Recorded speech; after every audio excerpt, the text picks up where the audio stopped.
मधुकुंज नाम के एक गांव में एक लकड़हारा रामू अपनी बीवी गीता के साथ रहता था। दोनों दिल के बहुत अच्छे थे। रामू मालिक नारायण जी के यहाँ लकड़ियां तोड़कर लाने का काम करता था और उसे उसी के कुछ पैसे मिलते थे। एक दिन ऐसे ही लकड़ी काटने के बाद रामू ने नारायण जी से कहा, साहब, आप मुझे काम के जो पैसे देते हैं वो बहुत ही कम है। मेरी विनती है आपसे कि कृपया कुछ पैसे बढ़ाइए। ये क्या कह रहे हो तुम रामू? मेरे यहाँ सभी को एक समान पैसा दिया जाता है, ऐसे में मैं तुम्हें ज्यादा पैसे क्यों दूं? लेकिन साहब जी, मैं हर दिन कड़ी मेहनत करता हूँ, पेड़ काटता हूँ और भारी बोझ भी उठाता हूँ। हाँ तो क्या हुआ, ये तो सभी करते हैं। देखो रामू, मैं जितना देता हूँ वो बराबर ही है। लेकिन साहब, इतने से पैसों में मैं परिवार का गुजारा कैसे करूँगा? मैं तुम्हें कोई ज्यादा पैसे नहीं देने वाला। अगर काम करना है तो करो, नहीं तो छोड़ दो। रामू की विनती करने के बावजूद भी नारायण जी नहीं माने। रामू दिन भर काम के बाद घर लौटा तो गीता ने पूछा, जी आ गए आप? आपका दिन कैसा था? हाँ, लकड़ियों का बहुत बोझ उठाना पड़ा। जी आप बहुत मेहनत करते हो। अभी घर चलाना है तो इतना तो करना ही पड़ेगा ना। आप कहो तो मैं भी चलूं आपके साथ, आपको मेरी मदद हो जाएगी। अरे नहीं, तुम घर संभालती हो वही बहुत बड़ी बात है मेरे लिए। बाहर मैं संभाल लूंगा, तुम चिंता मत करो। ऐसे ही खाना खाकर बातें करते हुए दोनों सो गए। अगले दिन रामू रोजाना की तरह अपने काम पर गया। लकड़ी काटने के कुछ देर के बाद एक जरूरतमंद बूढ़े इंसान किशन जी ने उसे आवाज लगाई, अरे सुनो तो बेटा, हाँ, क्या पास में कोई खाने की दुकान है? हाँ, मैंने 2 दिन से खाना नहीं खाया है। हाँ, जी बाबा, दुकान तो है लेकिन काफी दूर है, आपको बहुत दूर तक चल के जाना होगा। कोई बात नहीं बेटा, कोई बात नहीं।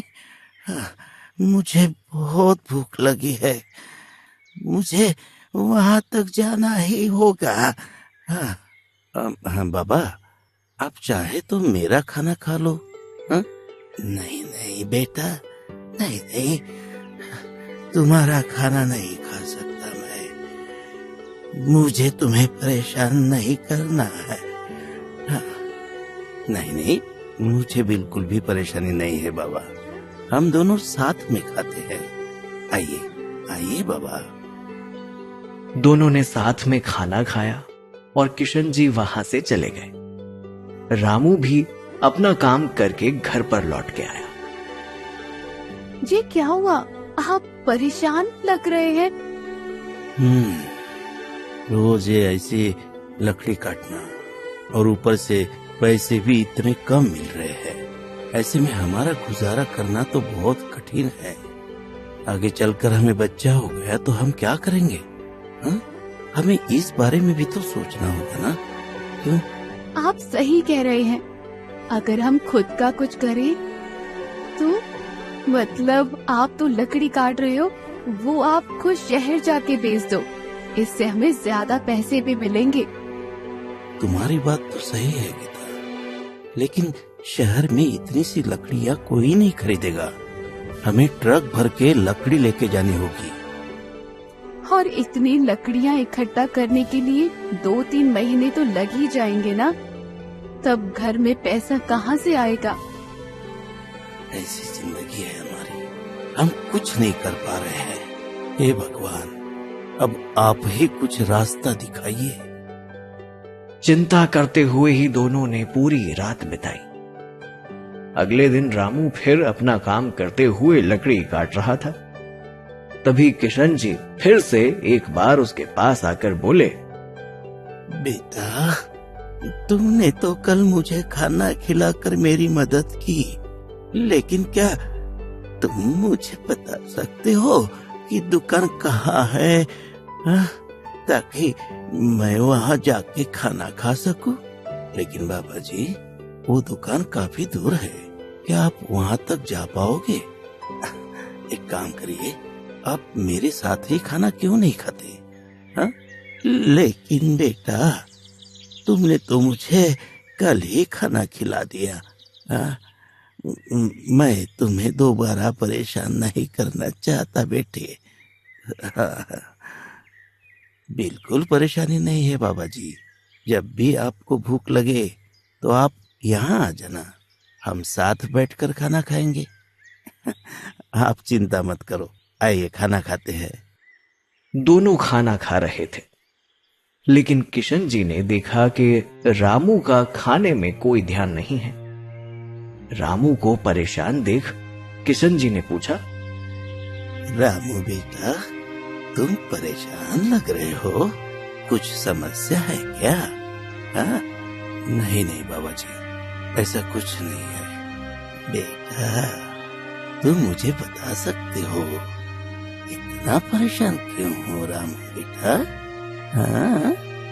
बाबा जी, असल में मैं पेड़ काटने का काम करता हूँ, लेकिन मुझे पेड़ शहर में जाकर बेचने हैं। उसके लिए मुझे ट्रक भर के लकड़ियाँ लगेंगी, फिर वो लकड़ियाँ शहर ले जाने के लिए ट्रक और पैसे भी लगेंगे। लेकिन अगर मैं अपने साहब के लिए काम नहीं करूँगा तो मेरे पास खाना खाने के भी पैसे नहीं होंगे। मुझे समझ नहीं आ रहा है मैं क्या करूँ।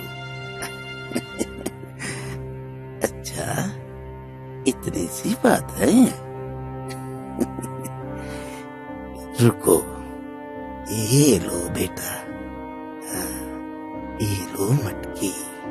अब से जब भी तुम्हें खाने की जरूरत होगी तो तुम इस मटकी से मांग लेना, हाँ? ये तुम्हें खाना दे देगी। सच में? आप सच कह रहे हैं? ये मटकी हमें खाना देगी? हाँ हाँ बेटे, लेकिन एक शर्त है। शर्त? कैसी शर्त बाबा? तुम जो कुछ इस मटके से मांगोगे वो सब तुम्हें खाना पड़ेगा। खाना बर्बाद नहीं करना है, हाँ? जरूर बाबा जी, मैं इस बात का ध्यान रखूंगा। धन्यवाद बाबा जी, धन्यवाद। किशन जी वहां से चले जाते हैं और रामू भी अपना काम निपटाकर घर आ जाता है। गीता, गीता, अरे सुनो तो गीता, क्या हुआ? आज मुझे बहुत ही कमाल की चीज मिली है। हाँ, ये देखो, ये मटकी। मटकी? इसमें कौन सी कमाल की बात है? अरे गीता, हम इस मटकी से जो भी खाना मांगेंगे ये हमें दे देगी, और मुझे लकड़ियाँ तोड़ने साहब के यहाँ भी नहीं जाना होगा। हाँ, हम अब लकड़ियाँ तोड़ उन्हें शहर ले जा सकें। क्या सच में ये हमें खाना देगी? जरा मांग के तो देखो। नहीं नहीं, हम अभी खाना नहीं मांगेंगे, हम हमारे भोजन के समय ही खाना मांगेंगे। याद रखना, हमें इस मटकी से मिला खाना बर्बाद नहीं करना है, समझी? जैसे ही रात होती है, दोनों मटकी सामने रखकर खाना खाने बैठते हैं। तो हमें क्या मांगना चाहिए? हम वही मांगेंगे जो हम आमतौर पर खाते हैं, है ना? हम रोटी और सब्जी मांगेंगे। हाँ, आप सही कह रहे हैं। रुको, मैं इस मटकी से खाना मांगती हूँ। मटकी, मटकी, हम दोनों के लिए रोटी और सब्जी दो। अचानक उस मटकी में रोटी और सब्जी आ जाती है।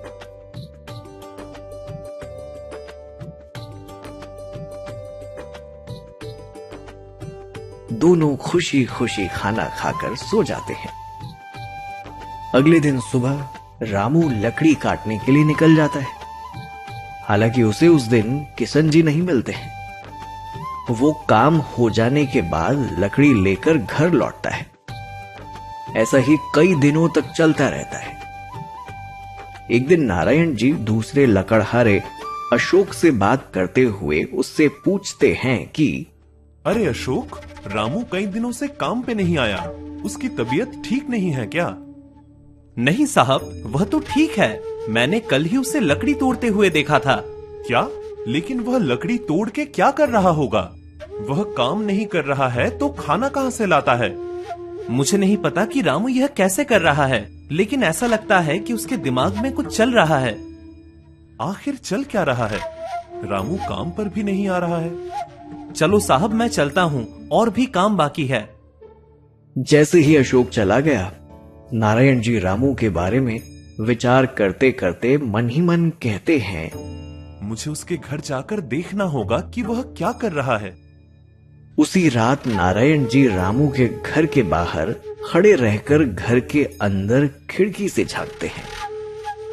उन्होंने देखा कि रामू और गीता एक मटकी से खाना मांग रहे हैं और वो मटकी उन्हें खाना दे भी रही है। इसे देखकर नारायण जी आश्चर्यचकित रह गए। वाह रामू, तेरे हाथ तो खजाना लग गया है। अब मैं भी देखता हूँ तू और कितने दिन इस मटकी के सहारे जीता है। नारायण जी मन ही मन कुछ सोच के वहां से चले गए। अगली सुबह हर रोज के जैसे रामू लकड़ी काटने के लिए निकल गया। गीता भी अपने काम से गांव के किसी दुकान में चली गई।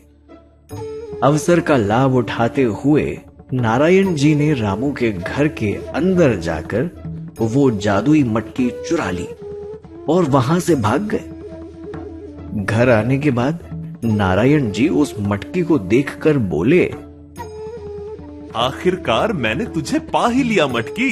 तू तो काफी बड़ा खजाना है। अब से तो मुझे काम करने की कोई जरूरत नहीं पड़ेगी। मुझे जो भी चाहिए होगा वो मैं बस तुझसे मांगूंगा। मटकी मुझे पूरा मटकी भर के सोना दे दो। जैसे ही नारायण जी ने ये कहा, वो मटकी सोने से भर गई। इतना सारा सोना देख नारायण जी की तो खुशी का ठिकाना नहीं रहा और उन्होंने उस मटकी को छिपा दिया।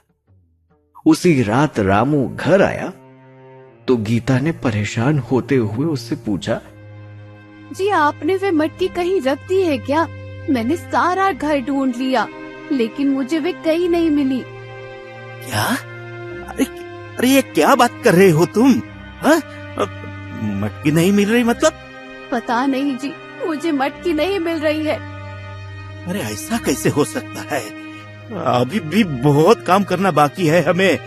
हमें काफी सारी लकड़ी इकट्ठी करनी है। बिना मटकी के अब हम क्या करेंगे? हम खाना कैसे खाएंगे? हे भगवान, हमने ऐसी क्या गलती की है कि जिसकी सजा हमें इस तरह मिल रही है? हे भगवान, क्या करूं मैं? अब क्या करूं? लेकिन दूसरी ओर नारायण जी के पूरे शरीर पर काले काले धब्बे दिखाई देने लगते हैं। ये मुझे क्या हो रहा है? मेरे पूरे शरीर पर ये काले धब्बे क्यों दिखाई दे रहे हैं? ऐसे कैसे हुआ? क्या ये उस मटकी की वजह से हुआ है? हाँ, इससे पहले तो नहीं था ऐसा कुछ। क्या मैं वो मटकी रामू को वापस कर दूं?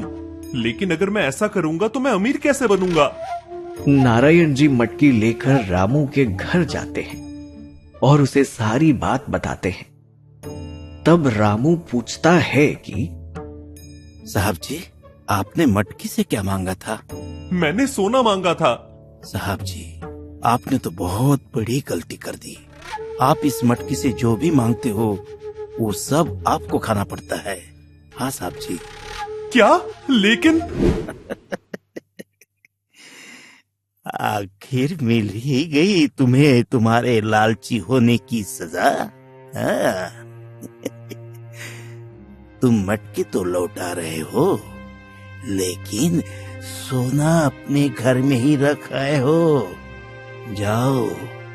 जाओ पहले सोना लेकर आओ और वो पूरा सोना तुम्हें यहाँ पर खाना होगा, समझे? हाँ?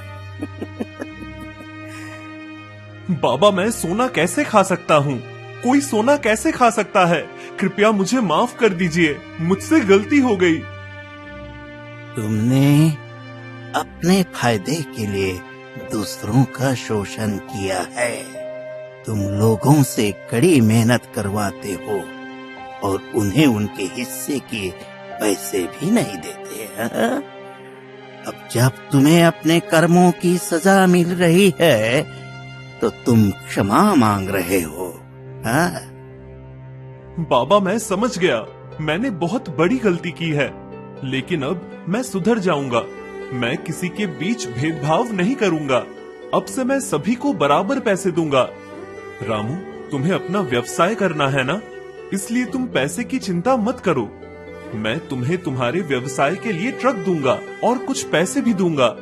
तुम्हें कुछ भी खर्च करने की जरूरत नहीं। बाबा जी कृपया मुझे माफ कर दीजिए। मैं जानता हूँ कि मैंने कई लोगों के साथ गलत किया है, लेकिन मैं भी सुधरना चाहता हूँ। कृपया मुझे माफ कर दीजिए।